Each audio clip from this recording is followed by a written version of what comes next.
So there's a screenshot going around of me texting someone in 2024, right? And it's like this random girl that I'm not even close with. I think I worked with her one time, and that's why we were mutuals. So I can actually break down exactly what happened there because everyone's a little confused. I didn't feel like I was able to talk about this because I didn't know what was legally acceptable, or if I talked about something, it was like tampering with evidence. You know what I mean? I texted this girl because I see this, the missing poster, and I'm like, yo, that's my friend's girlfriend, because I knew David was dating this girl. That's common knowledge, right? So I respond back, and on the missing poster, unfortunately, what people don't understand is you can't see the screenshot that girl had posted. You couldn't see her age, you couldn't see really much info. So that's why I had responded, and I was like, hey, like, I was genuinely just concerned for her. I was like, hey, this is my friend's girlfriend, like, what's going on? This is where the most disturbing part of this story comes into play. Alicia claims that once she saw the missing person poster, she tried to get clarity on the situation. The person told her, this missing individual is 13. Now, Alicia, knowing that David had been quote-unquote dating this missing person, she goes to David and asks for proof that Celeste was not 13 and instead 19, like David had told her. And David had somehow actually shown her proof. And then she goes, can you confirm she's 13? Of course, I go, what the fuck? Okay, because obviously that's a big thing to say. And David used to be my homie. So I'm like, oh nah, my close homie's fucking with a minor? Hell no, I don't fuck with that shit. So immediately I go to David. And I'm like, hey, this girl's saying that you're fucking with a fucking 13-year-old. You need to explain yourself.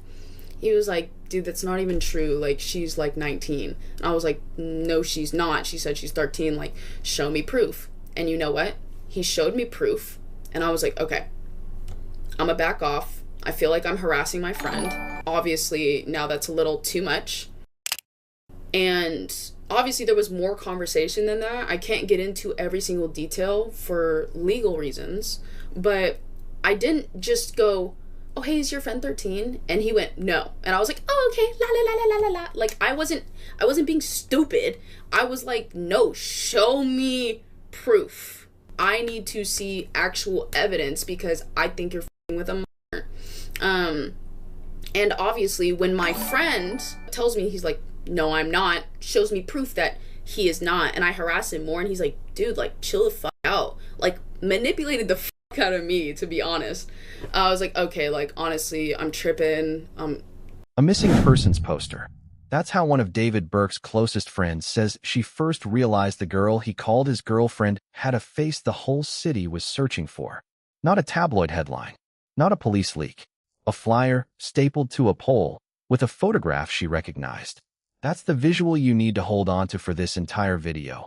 A wanted poster for a missing child, hiding in plain sight next to a famous man's front door. Before we go deeper into what the records actually show, make sure you're subscribed to the Crime Infinity, because we don't just cover the story, we follow the evidence. We've already walked through the physical evidence in the case against David Anthony Burke. The case a Los Angeles judge has ruled sufficient to send to trial over the death of 14-year-old Celeste Rivas Hernandez. Following the horrifying evidence presented throughout the preliminary hearing in the case against David Anthony Burke, a Los Angeles judge ruled that there was enough evidence to proceed to trial. If he's found guilty of taking the life of 14-year-old Celeste Rivas Hernandez, David possibly faces the death penalty. And throughout the 5-day preliminary hearing, prosecutors presented detailed testimony and evidence, including text messages between David and Celeste herself, as well as records of purchases that prosecutors believe may have been connected in an effort to conceal the murder. But even with all this evidence being presented, the world still has more questions than answers. And in the days since the hearing concluded, more new horrifying details continue to emerge. So we'll review it all and understand if David may truly face the death penalty.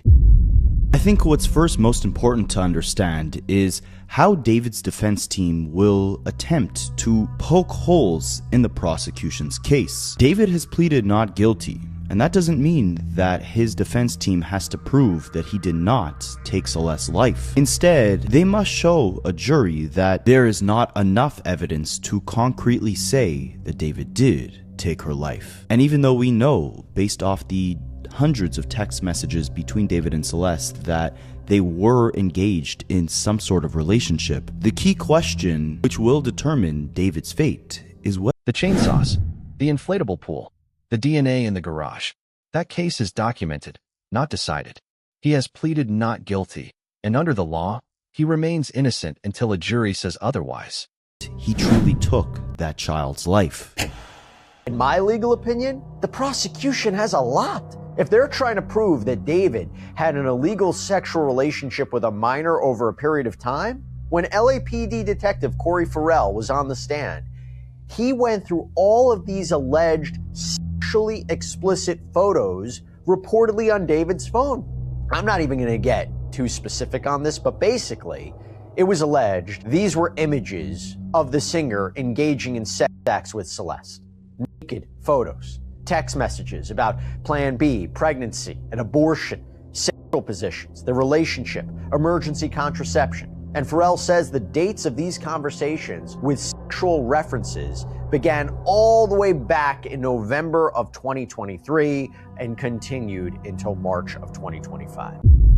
Just to give you an example of what I'm talking about, David's phone at one point purportedly texted, because, you know, I can't say definitively that David was saying this, right? It's David's phone. Maybe the defense would suggest that somebody else was using it. Maybe tough to argue. David's phone apparently sends a message to Celeste's phone, and it's basically a message asking if it's his. So you would basically make the argument that you're talking about a baby. Celeste's phone responds, "Of course it's yours, David." And to be clear about what a defense could be, and this came out during the preliminary hearing, where Deputy DA Beth Silverman, the prosecutor in this case, made the point that even if Celeste had lied to David about her age, it doesn't matter. It doesn't absolve him of criminal liability, that is still sexual abuse of a child. But there's a second story running underneath the murder charge, and it's the one that should genuinely unsettle you. Because according to reporting since the preliminary hearing, Celeste may not have been the only young woman pulled into David's orbit under circumstances that, at minimum, raise very hard questions. Documented, not defended. That's the standard we're holding this video to. Every claim you hear is sourced to court testimony, public statements, or on-record reporting. Not speculation, not comment section theories. Start with what's already in the court record. Detective Corey Farel testified that David had been informed, in a roundabout way, through law enforcement contact in February 2024, that Celeste was likely 13 years old. Its parents have not attended a single court hearing. But let me tell you exactly what was said and how crafty the prosecution were when it came to kind of framing the parents, and then I'll show you some of what people are saying, which I think is interesting. Basically, David's defense attorney didn't show any hard evidence for a lot of this, just asked the detective questions that were asked in a very smart way, and you got to give respect to Blair Burke and the defense team. They were very smart. See, a lot of the time it's like we heard statements and then we were shown specific evidence, but in this they asked very broad questions in a very smart strategic order to the LAPD detective that was responsible for this case while on the stand, and the order that they asked these questions in made it seem a lot more like the family had an involvement in what was going on. So the first thing they asked in this line of questioning, they said, was David known to Celeste's family? And the detective said yes. Now that's very broad. David being known to Celeste's family, that doesn't mean they approved of the relationship, doesn't mean they knew of the relationship, doesn't mean that they even knew that David was a grown man, right? As we have found out during the trial, during the hearings, that David was a massive liar, and unfortunately, rest in peace to her, but Celeste was a liar too. There was allegations that Celeste had said that her age was 16, 17, 18, but we saw cold hard evidence that David had at least been informed in a roundabout way from the body cam footage on February the 17th, 2024, that Celeste was 13, all right, likely 13. They said, pretty sure she's 13.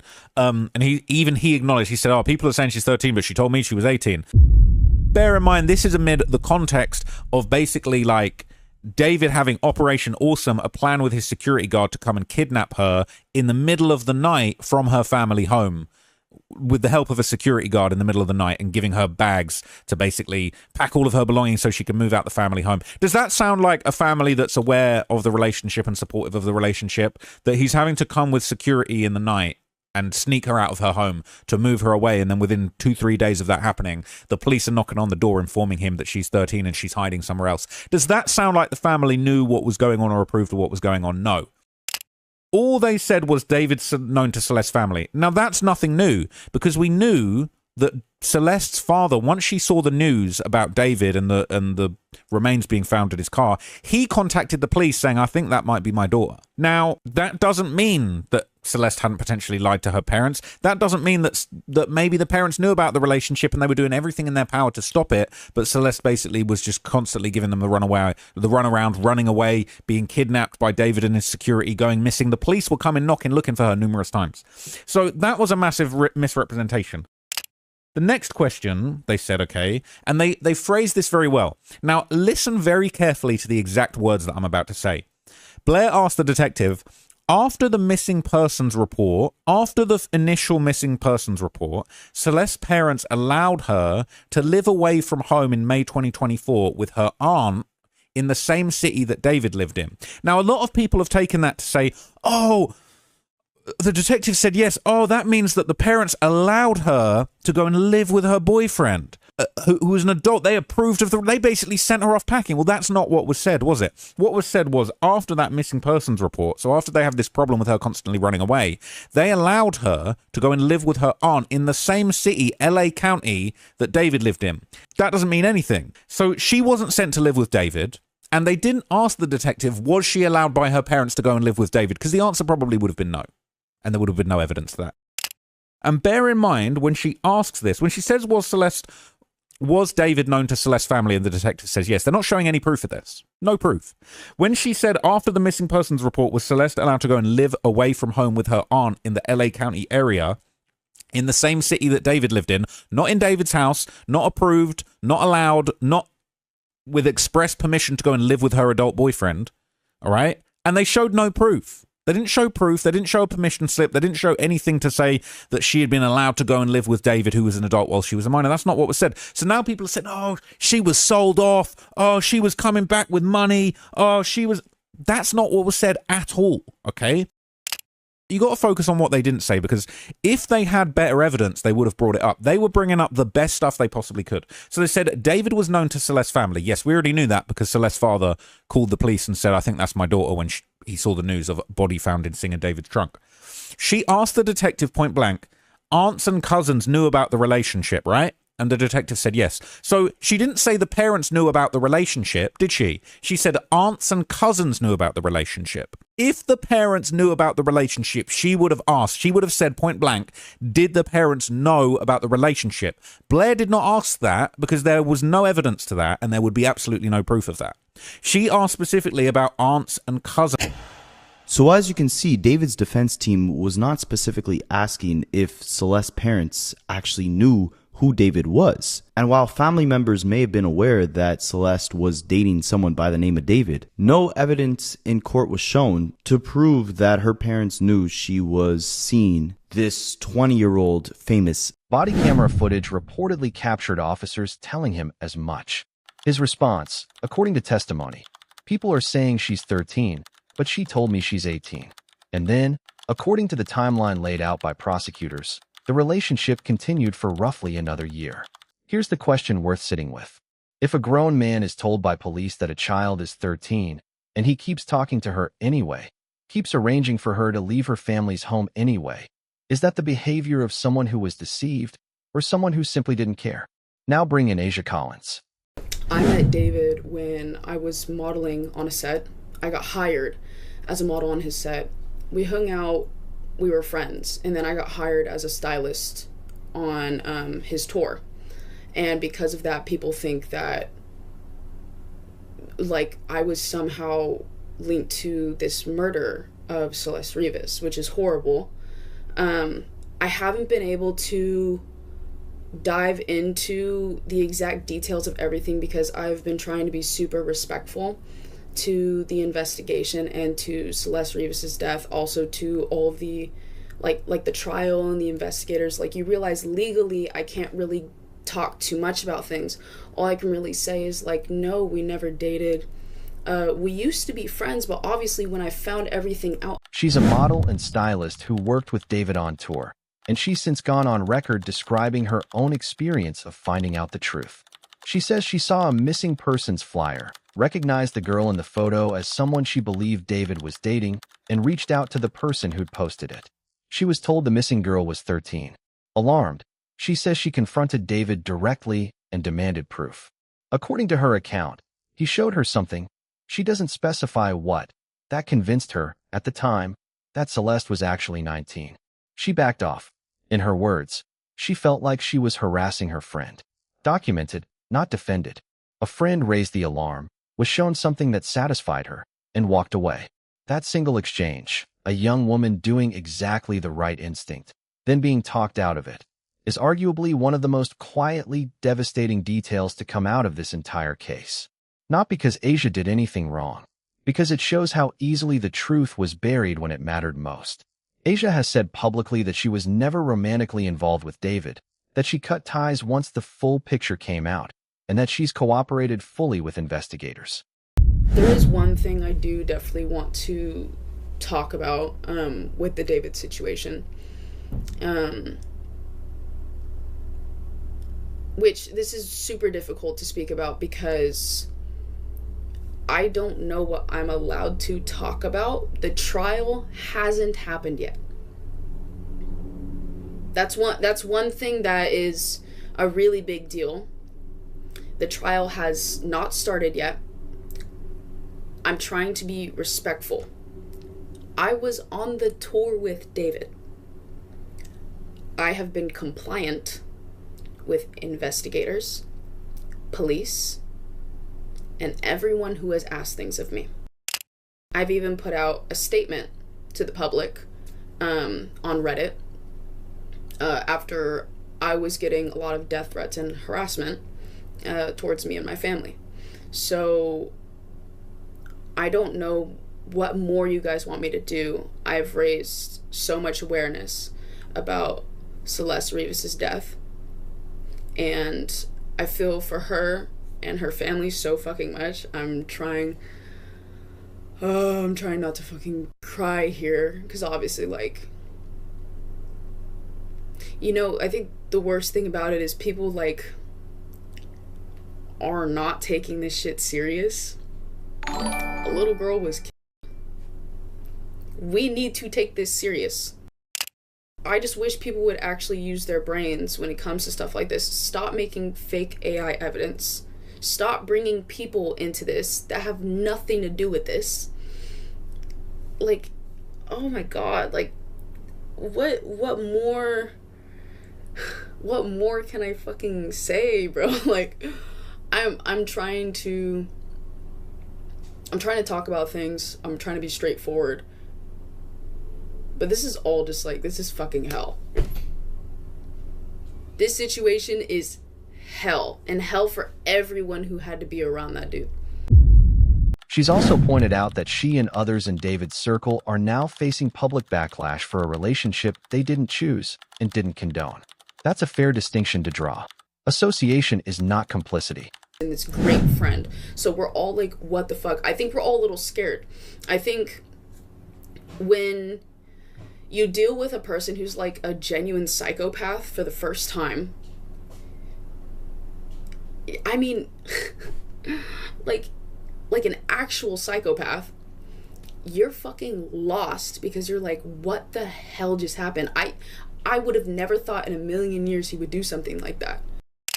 But that's the thing, that's like the common denominator between all of these fucking crazy ass people, is you never fucking know what they're capable of, because they would never show you that side of them. And like, people are like, oh, how is it that you just couldn't tell? What are you talking about? How could I not tell?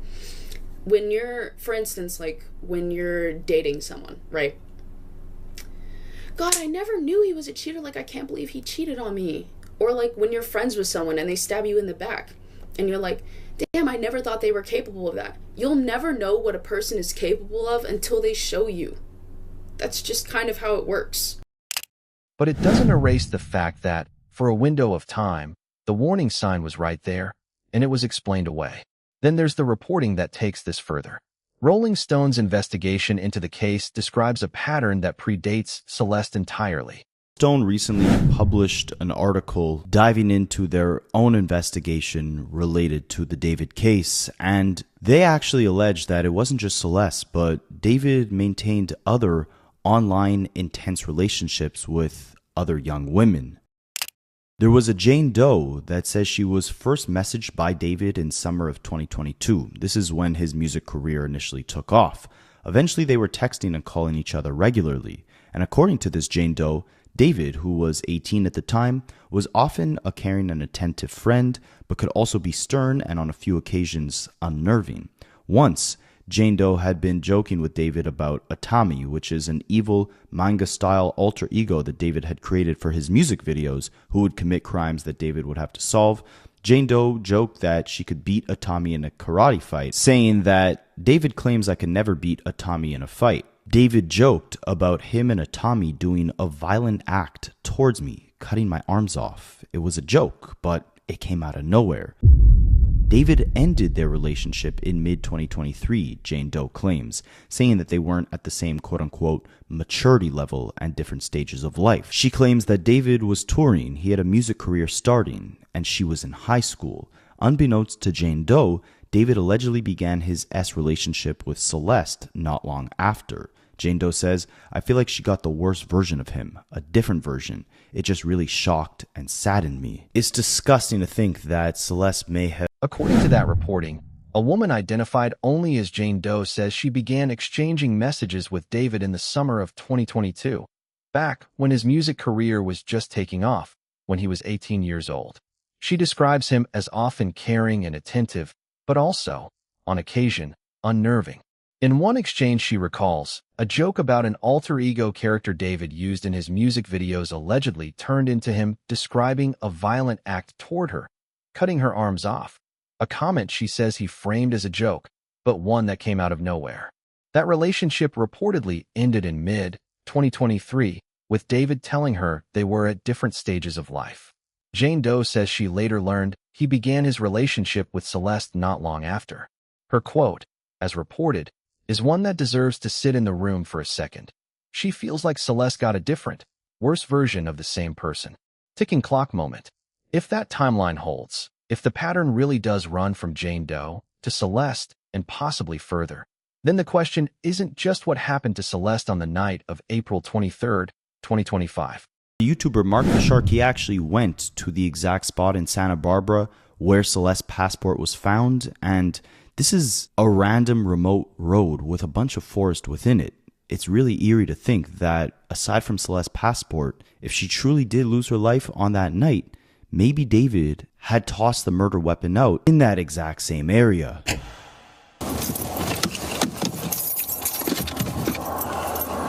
This is the pictures all uploaded. Crazy we saw this before. This is where they found Celeste Rivas' passport, man. I'm getting like the heebie-jeebies, or however you say it, the heebie-jeebies.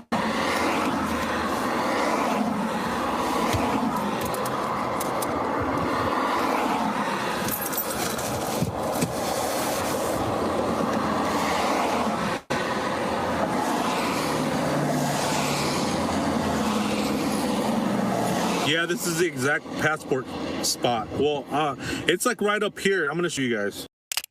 Don't touch anything, call it in. Yeah, it's right there, look, right there. So let me see if I can, just want to be very careful. This right here. Crazy. That's exactly what we saw in court. I don't know, how can you search this whole area? I mean, there's a path right there. There's a path right there. I should wear my vest. There's a path right here, which is interesting. There's a path going down. And then this is where they found right there. One of the exhibits they had, this is where it is right here. Look, this is an exhibit photo that was shown in court that said that the passport card was found here, and the officer's pointing like this. This is exactly how it looks, like that, something like that. So this is weird, man. I thought this was going to be isolated, more. But yeah, because I remember this because of the tree. I remember the tree right there. That right there I remember. And that I remember. And I remember the guy going like this, and they asked him, what is that is that your hand? And he's like, yeah, that's my hand. So this is what it looked like, the exhibit like that. It's a random spot, but it's pretty busy. Look, it's really busy, which is surprising. It's really busy. I don't know if he just tossed it out, but this would have been a spot right here that he would have parked right in this area. Right here. Because I remember the 50 mile per hour sign right there. There's a path that leads over there, but this is the area right here that he could have parked, maybe tossed it out the window. But what else is down here? But it's strange, man. This is strange. But there are several spots that I found coming up here that there are places that you can. They said on the night Celeste died, David drove 102 miles in 2 hours, 15 minutes or so to dump Celeste's passport location. So the thing is, he went there 3 times. And what we don't know is, he drove to Santa Barbara, stopped loads of times, or didn't stop loads of times, but he pinged loads of different cell towers all the way up the coast. We don't know how many times he stopped. We don't know exactly when he stopped, where he stopped, how, why, which parts. There were a couple bits that looked almost like little mini detours. The chainsaw could be absolutely anywhere along this route and branching off of it in all types of directions. Super, super spooky, super weird, but that is exactly what the picture that was shown in court looks like. This is literally, but it was daytime. It was a bit brighter. There's a lot more sunlit. Know what you guys? The question is how many other flyers, how many other missing poster moments, how many other friends showing up with photographs never made it far enough to matter. Let's be precise about what we can and can't say here. No one else has come forward in any court filing as a named alleged victim of physical harm. Jane Doe's account, as reported, describes a relationship that ended without violence, aside from the one unsettling comment she recalls. This is not a claim that David Burke has multiple murder victims. It is a claim, sourced to on-record reporting, that a pattern of relationships with much younger women may have existed well before Celeste, and that at least one person close to him tried to raise a red flag and was talked out of it. Documented, not defended. That's 3 times now, and it's the phrase this case keeps circling back to, because that's exactly the gap prosecutors will have to close at trial. The gap between what people around David say they were told and what the evidence now suggests was actually true. David's defense team has already signaled the shape of their argument heading into trial, that the prosecution's case on the murder charge relies heavily on circumstantial evidence, that no murder weapon has been recovered, that the medical examiner could not rule out other explanations for Celeste's wounds. We also know that on the night that Celeste's life was believed to be taken, on April 23rd, 2025, into the morning of April 24th, there was testimony that digital data allegedly showed that the Tesla that David owned, that Celeste's body was found in, actually traveled to Santa Barbara, and Celeste's passport card was reportedly found in Santa Barbara County. I say all this to say, there's tons of evidence that prosecutors have already presented that challenge the idea that David is not guilty in this case. But how exactly does David's team plan to poke holes in all the evidence that'll be presented at trial? The first problem is the fact that there is a heavy lack of witnesses and surveillance on the night that prosecutors actually believe Celeste had lost her life. We do know that there were alleged text messages between David and Celeste on that night, where David had allegedly ordered Celeste an Uber to his house. She snuck out of hers. She made it to David's house at around 10 p.m., and he texted her that the gate is open. But after that, he started texting her phone around 30 minutes later, asking where she was, if she made it there safely. And Celeste's phone was never active again. But surely a mansion in the Hollywood Hills would have some surveillance cameras. The Uber driver that drove Celeste to David's home might remember if she even made it there alive. You would think with the insane amount of evidence they have against David that surely there'd be some inkling of proof or footage of Celeste's whereabouts on that night. Well, there isn't, and that's what David's team might use to their advantage. Detective Farel confirms that there was no surveillance video of Celeste or David at the residence that night. There was no presentation of witnesses seeing Celeste enter that home on Doheny Place. And while the prosecution asserts that David arranged for an Uber to pick Celeste up that night to take her to his place, and reportedly there was a text conversation about that, including texts about the address, the Uber's arrival, the gate door being unlocked, apparently the Uber driver could not definitively say that he dropped Celeste off at this house. Detective Farel testified that nobody saw Celeste get out of the Uber that night. No one testified, as of yet, that they saw the killing or watched Celeste die. There were no witnesses called regarding that specific 20-minute or so period of time, that window at night when prosecutors believe Celeste was murdered after allegedly arriving at David. None of that touches the pattern we've just laid out, because none of it is charged conduct. It's context. And context is exactly what a jury will be weighing when they try to understand who David Burke actually is, underneath the version of himself his friends say he showed them. That's what makes this case so difficult to sit with. It's not just a murder trial. It's a public referendum on how many people looked at the warning signs, a missing poster, a body camera confirmation, a friend's direct question, and were, one way or another, talked out of trusting their own instincts. Well, Stephen Fisher, who's been a private investigator on the case, claims that this was much more than David simply sneaking Celeste out of the country. You have to keep in mind, when you have a child who's constantly running away, it's very hard to discipline them, to stop them from entering dangerous environments. But Steve Fisher claims that both Celeste and David's family knew about the relationship the entire time. Do you think the family is as quiet as they are because they knew who David was and they knew who she was going to, and you don't really see too much of an intervention between them? I mean, yes. I have proof that family members have been to that rental house before. I've been with David and Celeste. Wait, her family has been to his house? Family members. Listen, one of the first things I put down in this case was we know that David and Celeste were at Six Flags on a certain date, and we found a Build-A-Bear certificate from the Build-A-Bear place in Six Flags in her cousin's name at the house. You know, so it's like, wait a minute, so she wasn't really missing. You know what you want to know, in my opinion, what the missing persons report was about? It was to cover their ass so CPS didn't come in and say, hey, she's not going to school. What's up? If she's a missing person, you say she's not going to the school because she's a missing person. You know, then you don't have CPS in your life at that moment. You know. Listen, I sympathize.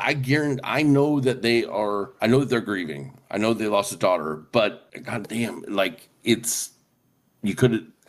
shouldn't have been allowed to be. She was gone a year and a half, man. A year and a half. Like, somebody should have said, you know, maybe we shouldn't be letting Celeste. David's next hearing is scheduled for late August.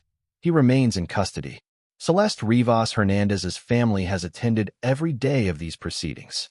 Her name deserves to be the one you remember walking away from this video, not David's.